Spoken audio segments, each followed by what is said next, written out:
અહેમદ પટેલના પુત્રના રાજીનામાથી કોંગ્રેસને ઝટકો મળ્યો છે ત્યારે આ બાબતે કોંગ્રેસ પ્રદેશ પ્રમુખ શક્તિસિંહ ગોહિલે નિવેદન આપ્યું। તેમણે કહ્યું કે ફૈઝલભાઈ સાથે મારો પારિવારિક સંબંધ રહ્યો છે। એમણે ટ્વીટ કરી કહ્યું કે હું કોંગ્રેસને સમર્પિત રહીશ। પરિવર્તન દુનિયાનો નિયમ છે। ભરત સોલંકી, દીપક બાબરિયા બંને સારા નેતા છે તેવું પણ શક્તિસિંહે કહ્યું હતું।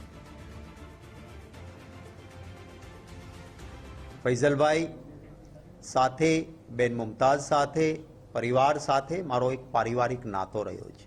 मुमताजबेन आजे पण भरूच जिल्ला में अमारी पेटा चूंटणीओ छे त्यां प्रचारक तरीके मेहनत करीने काम करी रह्या छे। फैजलभाईना जे तकलीफ हेल्थनी ऊभी थई एमने जाय ए लड़ाई तेने डॉक्टरोए हाथ ऊंचा करी दीधा हता। ए समये एमणे आत्मबळथी ए बीमारी सामे लड़ीने पण એ ફરી પાછા તંદુરસ્ત થયા। પણ કેટલીક આરોગ્યની એમની આજે પણ મુશ્કેલીઓનો એ સામનો કરે છે।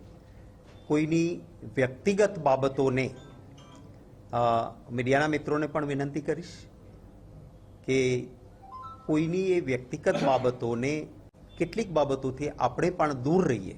હું ને આપ બધા જ એ આપણા માટે સારું છે। પરિવર્તન એ સંસારનો નિયમ છે। હું પોતે बिहार, दिल्ली, हरियाणा जुदा जुदा जग्याए प्रभारी हतो। पार्टी में जवाबदारीओ अदल बदल थती होय छे अने परिवर्तन आवतुं ज होय छे। भरतभाई सोलंकी अने दीपकभाई बाबरिया खूब सन्निष्ठ अमारा बंने नेताओ छे।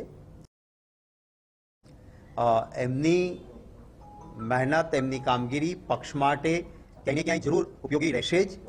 અને મેં કહ્યું એમ એ પરિવર્તન એ સંસારનો નિયમ। હું આજે પ્રદેશ પ્રમુખ છું તો શું કઈ જિંદગીભર રહેવાનો છું?